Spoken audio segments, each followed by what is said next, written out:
Hey, this is Dr. Gary Sprouse, the Less Stress Doc, and I wanted to welcome to our podcast, The Happiness Highway. So this is a podcast we're going to try to get you in your happy place and stay there, and then get rid of the stuff that's keeping you from getting in your happy place. So today we have the honor of having Rich Bennett, who has his own podcast. Yay! Tell me, what's the name of your podcast? Conversations with Rich Bennett. There you go. There you go. See there, Conversations with Rich Bennett.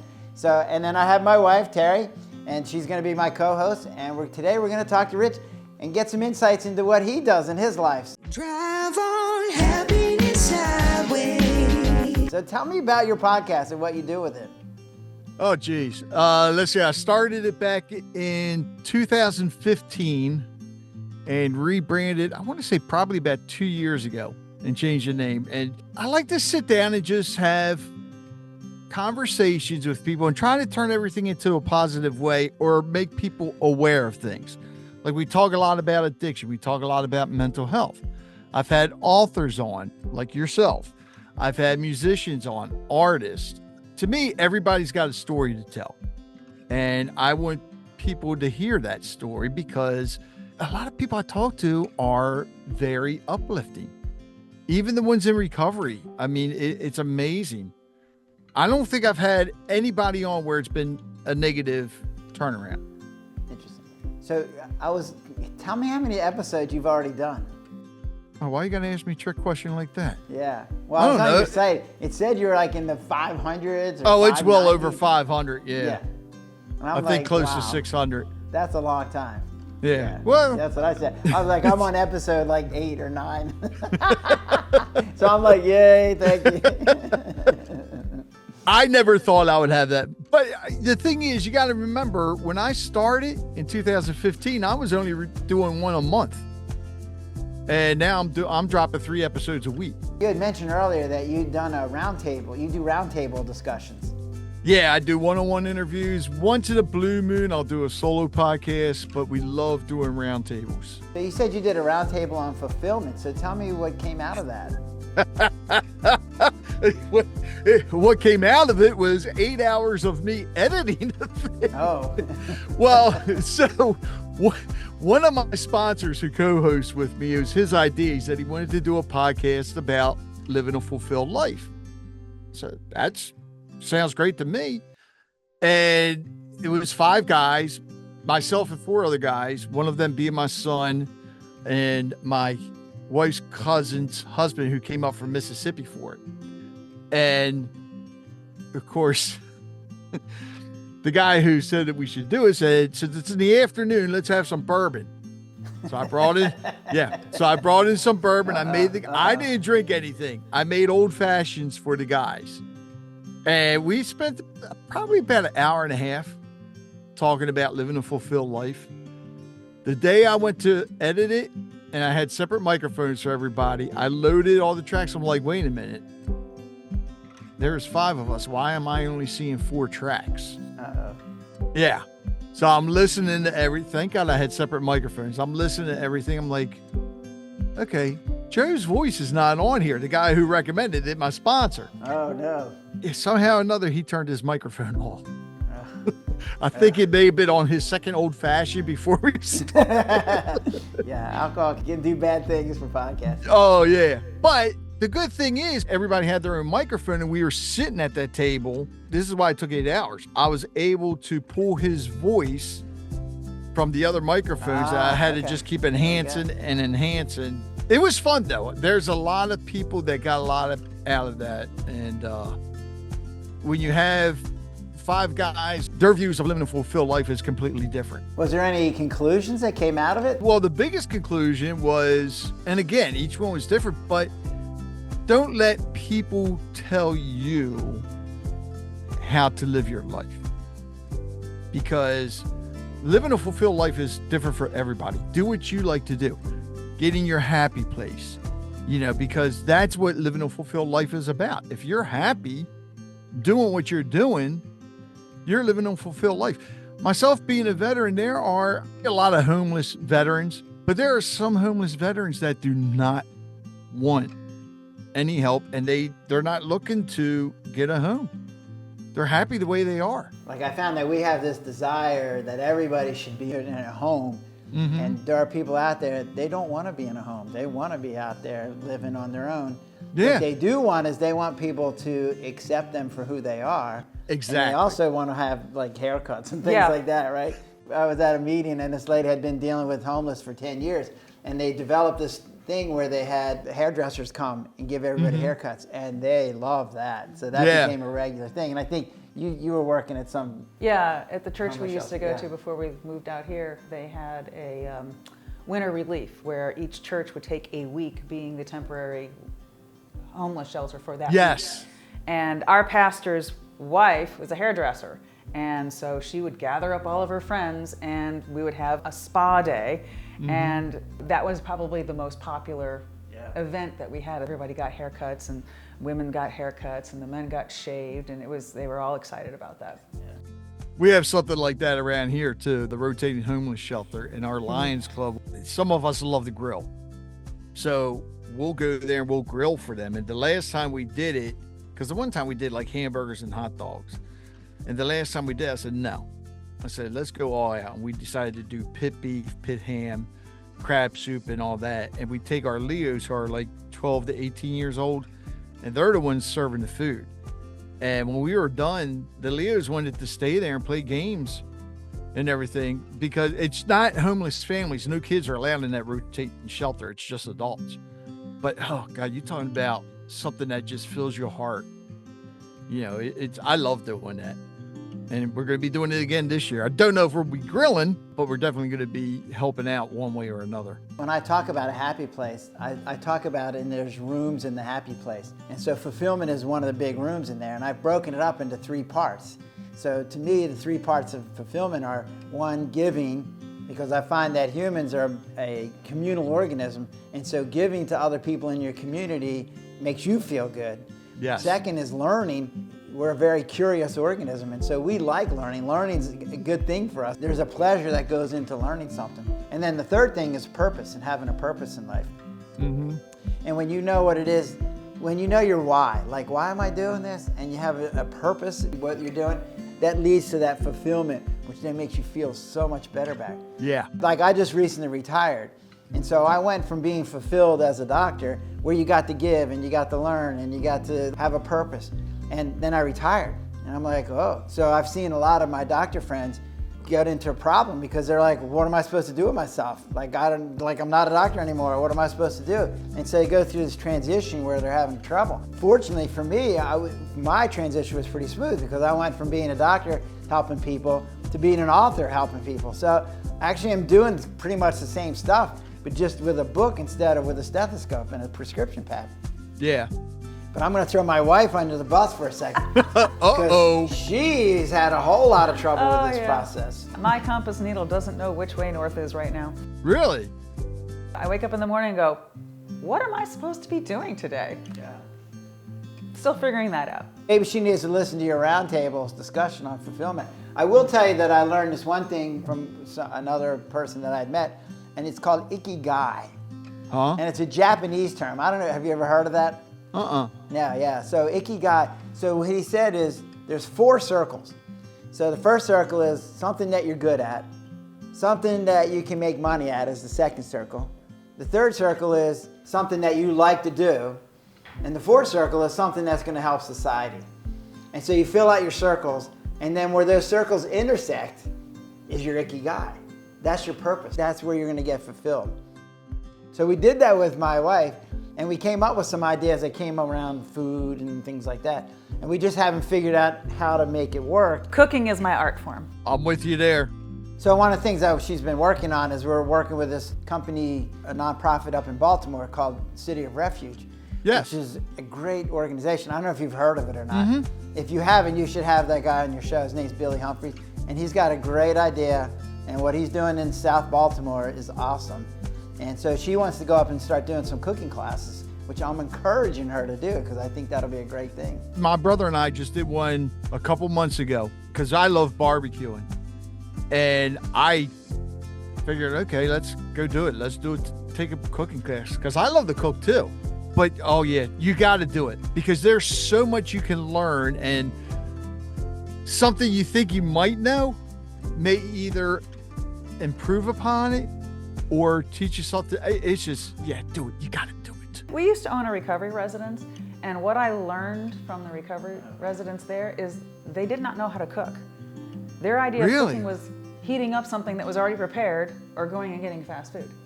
They did not know how to cook. And a story that I have is when my youngest son was in college, and I knew he was coming home for that weekend, and so I planned ahead. I went to the grocery store, stocked the refrigerator. He came home and opened the refrigerator and said, "There's nothing to eat. There's no food in here."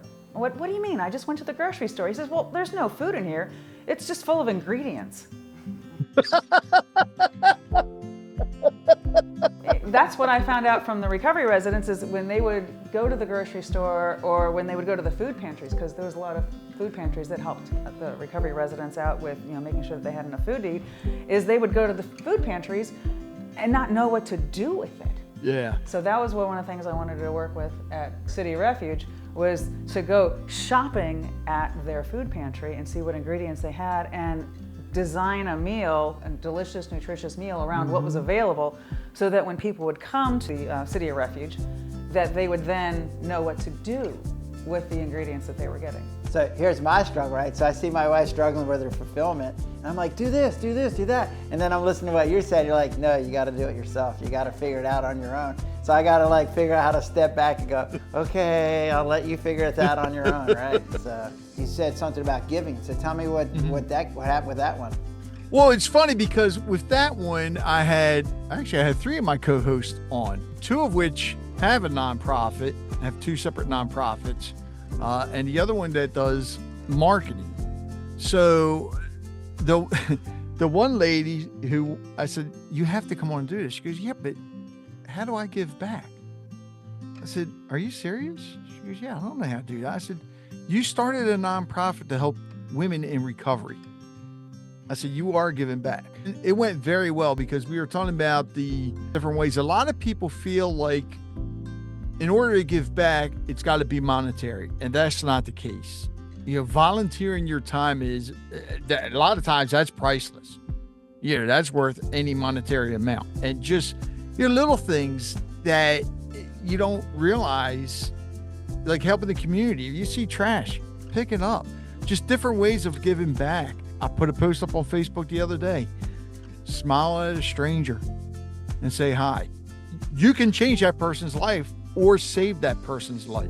We just came back from vacation, and while we were on vacation, we decided to stop off at Denny's for lunch.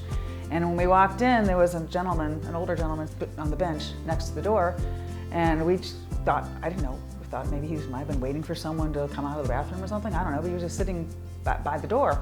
And we walked past him, and the hostess immediately sat us down. And then a few minutes later, she sat him down. And I was like, oh my gosh, we butted in line.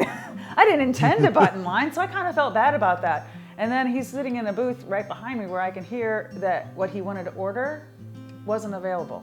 So not only did we butt in line, but the meal he wanted wasn't available, and he was eating alone. And I was like, Gary, let's pay for his lunch. Shh, quietly. It was a secret. So when we went to go pay for our meal, we paid for his and just walked out the door. So we don't know what his reaction was. But I'm sure you made him happy though. Oh yeah. And it made you happy as well. Yeah, it made us happy. And that's my point. It's like we're telling the story now because it's like by giving to somebody else, it makes you feel good about yourself. What a nice thing to do, right? No, I just felt bad because I felt like we walked right past him and ignored him. Yeah, I thought he was waiting for somebody to, so he's leaving. Yeah, I thought because he was by the door. Yeah, no, he was waiting to be seated. We just had a guest on who had lost her leg, and what she said was, she's a nurse. She knew about amputations because she had taken care of plenty of patients with amputations, but now that she had an amputation, there were all kinds of things that she learned that weren't part of the handbook, right? So she's like, the first thing she tells me is like, yeah, you have to figure out how to sit on a toilet seat because with no leg, you fall off. And I'm like, oh, okay, didn't know that, right? So her way of giving back is she's gonna start her own podcast for people with amputations and to give them these nitty-gritty details that nobody teaches them because I'm gonna guess they don't know them either, right? So so it's one of those things where she's taking this horrible thing that's happened to her, but turning it into a positive by giving other people the information that she had to learn the hard way. I've had a couple of amputees on, and I learned so much. Like, I never knew there was a thing called phantom pain. Oh, yeah, that I No know about. idea. Oh, it's bad. I had this young gentleman on. He lost his left arm and left leg in a bad motorcycle accident. Also lost his wife as well. The local company here, they do the prosthetics. So they wanted to bring him on. I said, yeah. I went to their grand opening. He's there welcoming everybody, talking to other amputees, just putting smiles on their faces. And everything this man's been through. Actually, he has the bionic arm, which I didn't realize they're making those now. And the fingers and everything he can move. Really? Yeah. And he could crush a walnut with it. Wow. But at the same time, he could also pick up a blueberry and not crush the blueberry. Yeah, no, there you go. That's Yeah. impressive. amazing. Yeah. When I went to visit the place, I was just blown away by how advanced prosthetics are. Stories that you hear from these amputees, because a lot of people would have given up, you know? And Well, that's what I got from this guest. She was like, you know what? I got kids to take care of. I got a house to pay for. Yeah. This isn't the end. This is just a change in direction. exactly. Oh, I had one young lady on, she said, because she had lost her leg, I'm going to learn how to ride a bike. I've never ridden a bike, and I want to learn how to ride a bike. Wow. Man, go for it. The other thing you mentioned was an addiction thing. Mm-hmm. And I know some of your co-hosts have had addictions or run things for addictions or. Wendy, who co-hosts with me a lot, she founded a local nonprofit called Rage Against Addiction. And the way I met her, the local health department's one of my sponsors, and they suggested that we do a podcast with peer recovery specialists. I'm like, okay. I had no idea what a peer recovery specialist was. They had, I think, 4 peer recovery specialists in there. It was a round table, and we were talking about peer recovery. And that's when I found out that peer recovery specialist is somebody that's in recovery themselves, helping other people in recovery. I asked each one to tell their story about how they're in recovery and what happened. And I'm not lying to you. I mean, I was bawling. I was crying when I heard their stories. And to this day, it still happens. When you hear some of the stories of these people that are in recovery, but have turned their lives around, and so much that they've lost but gained back, and some things they didn't gain back. Like when I did that first episode, the one that really, made me break down was a young lady that was talking about how when she was in addiction, they took her son away. And one of the things that helped her in recovery was she said she wants her son back. To this day, she's still helping people that are in recovery. I see her son, and now she's got another one too, all the time. And of course, I'm always giving them fist bumps and everything. But it's just to see these kids and to see her and how happy they are now, it fulfills your heart. It's just. One of our residents from our recovery residents, she's now a peer support counselor. Yay, Sherry. Recently posted on Facebook that she's been sober and clean and sober for 1,000 days now. Nice. She has her kids back too. Oh, that's She great. had lost her kids and she has them back now. Well, so part of the work that comes out of my happy place and the stresses that we live in is this idea that when we're having stress, we have to find something to bring it down.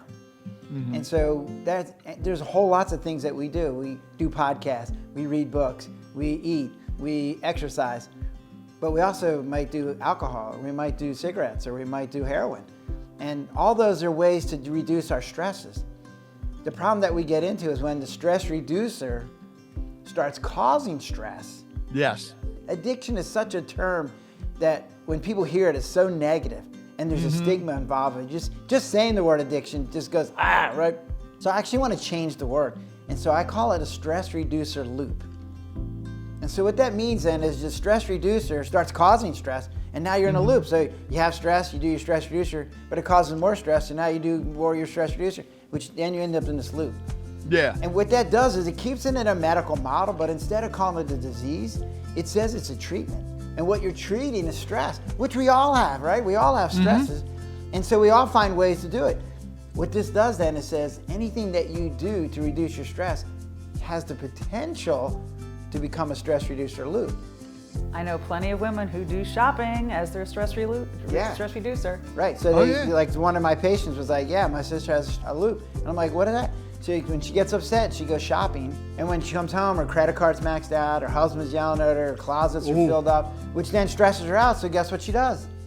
She goes back and shops. Shopping again, yeah. Anybody can end up in a loop, and anything we do to reduce our stress can end up being a stress reducer loop. So it takes the stigma away because, well, maybe you pick heroin, maybe you picked alcohol, maybe you pick shopping. And it's like, it's all the same process. Yeah. And so the answer then is not, let's restrict everything that you do and put you in jail. It's the answer is, let's figure out a way to have you have less stress and then find other techniques to deal with the stress that you have left over. That's the way you get out. Mm-hmm. So part of this work has been to get people in their happy place. But one of the things that I found is that the people that have had problems with their stress reducer loop is a lot of their stresses were not present. They were like from the past. They were just traumatic things that happened to them in the past. Their life is at an 8, so it just takes 2 and they're over to the top and now they're in trouble, right?